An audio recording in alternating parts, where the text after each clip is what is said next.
Alright guys, welcome back to VALORANT News. Two big roster rumours emerging on the day. LEV signing Aspas apparently is now a done deal, but what is the future of Demon1 going to be? Rumour has it that his buyout from Evil Geniuses is so big that NRG cannot afford to get him onto the roster. That might mean that he stays on Evil Geniuses. Who did NRG get in his place instead? Very much intrigued to your thoughts in the comments below. Hit the like button if you enjoy. Subscribe if you're new as always. Now to begin, of course, we have to talk about the Esports Awards. Plenty of players on the VALORANT side, and even Yinsu, I believe, from the desk hosting perspective, nominated for this. Esports Breakthrough Player of the Year nomination for Demon1.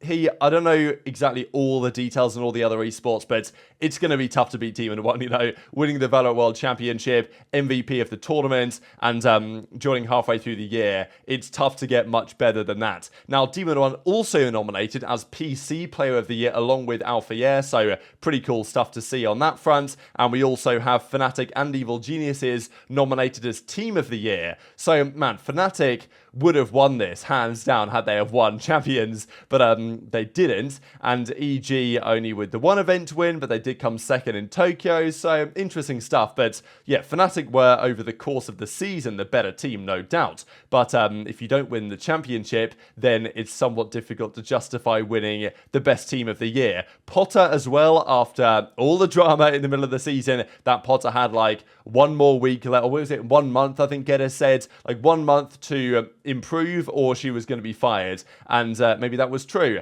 but still, she turned it around, and of course, Evil Geniuses won champs. She wins, well, she's nominated for Coach of the Year, so we'll see if she gets the dub there. And as Demon1 says, honoured to be selected.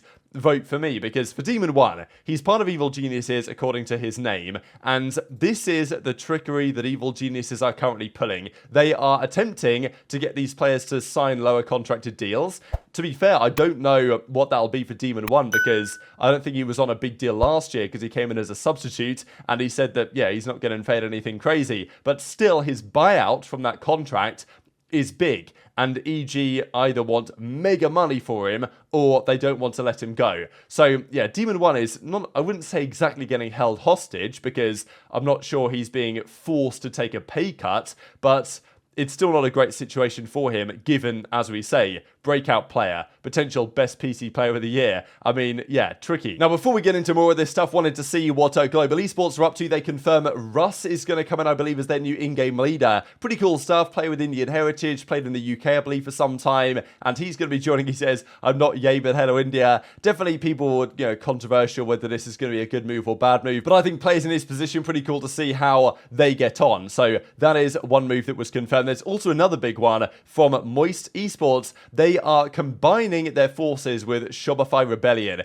which is really interesting, actually. So Moist x Rebellion, a collaborative and shared VALORANT program. So they're combining their forces and are combining their goals and vision, and are combining their rosters as well. This is going to be the team, as Ludwig says. I spent 500k of Charlie and Travai's money to create the best VALORANT team in the goddamn world. Say hello to, so it's no longer MXM Moist Moguls or whatever. It's now MXS. So Marder, Brock, Vic, Flyer, and Thief. So this is a really nice team on paper, and actually Flyer confirmed afterwards that he turned down franchise offers, which is crazy stuff, actually. Now, we know that Trent did this last year, and it worked out for Trent because they qualified through with the Guard.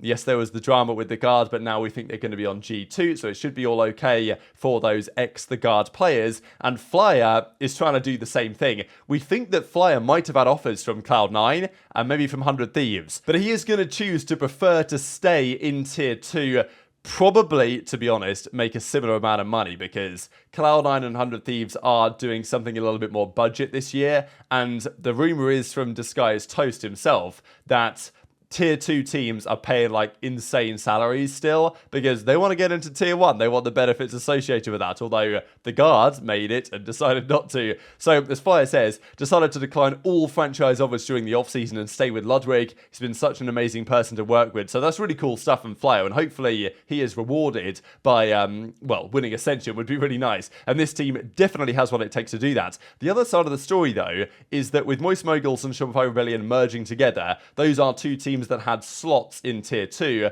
now only one of those. The Guard are gone, and they're not going to go to Tier 2. It wouldn't make any sense. G2 are gone because they're up to Tier 1. Now, the former G2 players to be fair, the likes of Oxy going to Cloud9, you know, their team and Whippy, right? So there's a few interesting things, but it's unlikely that G2's players will be, like former players, will be able to keep that spot because they're going elsewhere. So more than likely, G2's spot will dissolve. The guard spot, of course, is gone. Moist Mogul's one of those spots is going to be dissolved. And FaZe and Mad Lions probably not returning. So you know, it's quite likely that there will be at least, I would say, 4 spots that will be available, because there's 2 spots anyway that can be qualified into through the qualifiers that will probably go on in January, or maybe they brought it back slightly actually this year, but whatever. There'll be a few spots, but there's going to be more spots than that now because of the merges and other things happening. So, yeah, a team like Disguised, DSG, when they return, they're going to have a better chance to qualify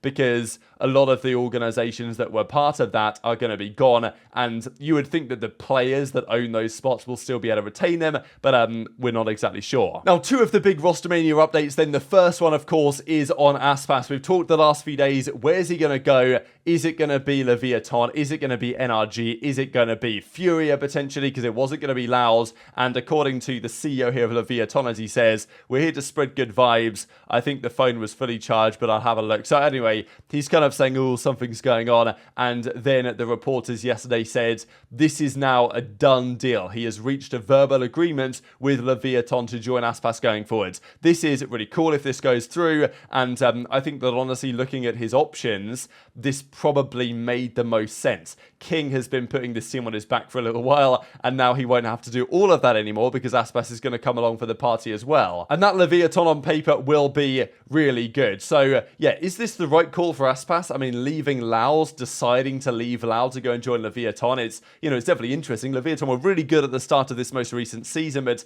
then they regressed somewhat. Loud still won the, you know, America's playoffs. They still came top 3 at the World Championship. So, you know, electing to make this call is a controversial one, no doubt, but still, it's good for Leviathan. Hopefully, it's good for Aspas as well. And Lembo then says, yeah, this is now done, 100%. My job here is done. So thanks for tuning in over the last several days. So this is now where things look in terms of the Americas. Quickly, actually, on the Pacific as well. Just, well, we'll look at the Pacific now, just because Russ, as we see to Global Esports with what they're building, with Lightning Fast, Benkai, Russ coming in, Blaze King possibly. The health thing doesn't seem like that's happening anymore. And there's obviously some other things to note as well. But really, it's the Americas that are interesting right now because Leviathan, Havoc is apparently increased in likelihood, which is a little bit interesting, although we believe he is going to be going to Loud in place of Aspas. The current rumor, though, is that Sadak will still stay on Loud, and this is where NRG find themselves in a really tricky position. NRG, let's not forget, it was only a few days ago where NRG were being called the new super team. These guys are going to be insane. It's going to be Victor Crushies, Marved, Aspas, Sadak, or it's going to be Victor Crushies, Marved, Ethan, Demon1, and they're going to figure out the eye-gelling. But now Aspas ain't here anymore. FNS is gone. Aspas is over to Leviathan. Sadak is probably staying with Loud. So, you know, Whippy we know is going to go to Cloud9. Quickly on 100 Thieves before we get back elsewhere. 100 Thieves clearly, well, they haven't moved much in the last few days. We think it's still Cryo, Asuna, Bang, Boostio. But EU, BCJ, Com, like, who they going to get? I don't know. They seem to have stalled. There's also this that's been noted on Loud, with Toys potentially out of there and potentially some other options coming in. So Loud might not be done quite yet with the roster changes they're looking for. And they do have in Rafa apparently an alternate eye-gelling option instead of Sadak. So that's just a little bit interesting that if Sadak, because he did say that he's still on Loud, he's still in conversations with Loud, but there is a chance he goes somewhere else. And to be honest, NRG, I feel like they need him, because if they don't get Sadak, who's their eye-gelling option for NRG? There really isn't many options out there at all. And with Aspas now gone, apparently Tex is now back in the ballpark, because we thought that Tex was, well, he'd been dropped, it seemed, from G2. We thought he was going to NRG. Then Aspas was an option, so he wasn't anymore. Then Demon1 was an option, so he wasn't anymore. And now he's back. This is mainly because Demon1 and Ethan have such big buyouts that NRG simply can't afford to get them. This is what Flynn says in the replies. Demon1 has a buyout and not a small one. And he also said in another tweet that it's Demon1 and Ethan, the 2 biggest buyouts on that EG team. So yeah, EG are forcing these guys to take a pay cut, and they're simultaneously asking for such a big buyout that even a team like NRG simply can't afford it. So it seems like Demon1 and Ethan will be stuck on EG. The only option would be is if a team comes along with so much money that it simply doesn't matter. And that's when Bleed is still an option, right? So, yeah, this is the thing. NRG seem to have decided that Demon1, they just can't afford him. So they're going to get Tex instead. And I think they've got to really try and get Salak, haven't they? Because if they don't, I think they are going to be in a bit of a tricky spot. Unless they ask FNS to come back, which seems unlikely. I don't think he'd want to. So, yeah, that's the big debate, really. Can NRG get Salak? Can they not? Or is anyone going to be able to get Demon1? Because as I say, if there's one organisation that can, it's possibly Bleed. Aspas is now no longer a thing. Rest in peace, Bleed Aspas.